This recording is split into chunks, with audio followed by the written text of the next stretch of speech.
নমস্কার, নতুন ভিডিওতে তোমাদের সকলকে স্বাগত। তা ভিডিও শুরুর আগে তোমাদের কাছে একটা প্রশ্ন করতে চাই যে তোমাদের কি মনে হয় কার্তিক আরিয়ানের মধ্যে সেই ক্যাপাবিলিটি আছে যে বলিউডের নেক্সট সুপারস্টার হওয়ার দাবি রাখতে পারে? আজকে চান্দু চ্যাম্পিয়নের যে লুকসটা আসলো কার্তিক আরিয়ানের, সেই লুকসটা দেখে আমি অন্তত যথেষ্টই অবাক হয়ে গেছি, বাকরুদ্ধ হয়ে গেছি এক প্রকার। কেননা কার্তিক আরিয়ানের কেরিয়ার যেভাবে শুরু হয়েছে, প্যার কা পাঞ্চনামা থেকে শুরু করে ভুল ভুলাইয়া, সত্য প্রেম কি কথা, মানে একই গদবাঁধা ধরনের গল্প। তার চরিত্রের মধ্যে কোনো ভেরিয়েশন কিন্তু দেখা যায়নি। ডাইরেক্ট করছে কে? চান্দু চ্যাম্পিয়ন কবির খান। এবার কবির খানের যদি প্রিভিয়াস কাজগুলো যদি বলি, বজরঙ্গি ভাইজান মোস্ট ফেভারেট, যেটা প্রচণ্ড ভালো লেগেছিল। তারপর 83 আসলো, যেখানে আমরা রণবীর সিংকে দেখতে পাই, কিন্তু সেই সিনেমাটা সেরকমভাবে ওয়ার্ক করেনি। অবশ্য যদিও রণবীর সিংয়ের পারফরমেন্স বা তার যে বডি ল্যাঙ্গুয়েজ কপিল দেবের মতো, সেই জিনিসটা কিন্তু যথেষ্ট প্রভাবিত করেছে অনেককে। তা এইবার যে চান্দু চ্যাম্পিয়নে আমরা যে কার্তিক আরিয়ানকে দেখতে পাচ্ছি, সে তার বডিটা তো একদম ছিমছিমে, কিন্তু সে যে ছেলেটা ডেডিকেশন দিয়ে এই চরিত্রটার প্রতি খেটেছে, সে যে পরিশ্রম করেছে, তার বডির ট্রান্সফরমেশন দেখেই বোঝা যাচ্ছে যে একটা ল্যাঙ্গোট পরে, একটা পায়ে জুতো পরে, তার দাড়ি ফাড়ি পুরো শেভ করা, সে ঘর্মাক্ত অবস্থায় কাদা ফাটা ছিটে রয়েছে পুরো সারা দেহতে, সে ছুটছে, একটা মাঠের মধ্যে ছুটছে। এই যে লুকটা আসলো, এই লুকটা জাস্ট এক প্রকার চমক দেওয়ার মতো। মানে এই কাজটা তার প্রিভিয়াস যে কোনো কাজের থেকে একদম আলাদা।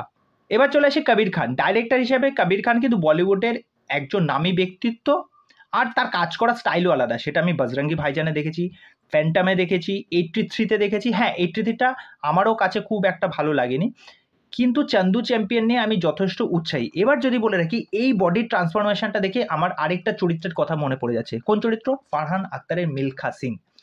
ফারহান আক্তার সেই চরিত্রটা যেভাবে প্লে করেছে, যেভাবে তার ডায়েট প্ল্যান ছিল, সে নিজেকে যেভাবে পরিশ্রম করেছে, তোমরা স্ক্রিনে ছবিটা দেখো, এটা হচ্ছে ভাগ মিলখা ভাগের সময় ফারহান আক্তারের ট্রান্সফরমেশন।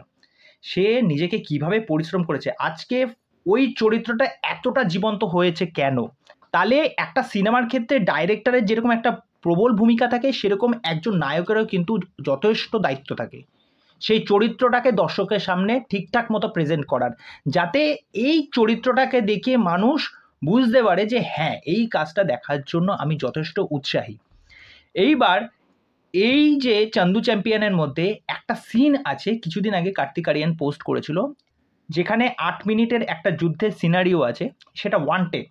সেখানে কার্তিক আরিয়ান বলেছে, আমার জীবনের এটা সবচেয়ে বড় চ্যালেঞ্জ যে এরকম একটা চরিত্র করছি এবং এরকম একটা কাজ আমি করতে পেরেছি। আমি বলবো আজকে যে কার্তিক আরিয়ানের এই যে লুকসটা আসলো, এরপরে তো টিজার আসবে, ট্রেলার আসবে, হাতে আর 1 মাস বাকি, কেন জুন মাসেই আসতে চলেছে, 14ই জুন। তা আমি বলবো এই সিনেমাটা কার্তিক আরিয়ান প্লাস কবির খানের কেরিয়ারের একটা মাইল ফলক হতে চলেছে। তা এই বিষয়ে আপনাদের কি মতামত, সেটা অবশ্যই আমাকে কমেন্ট করে জানাবেন। তা চলুন, আজকের ভিডিও এখানেই শেষ করছি। পরবর্তী ভিডিওতে আবার দেখা হবে। আর চ্যানেলে এসে আমার চ্যানেলটাকে সাবস্ক্রাইব করে দিয়ে এইভাবে আমার সাথে থাকবেন, পাশে থাকবেন। নমস্কার।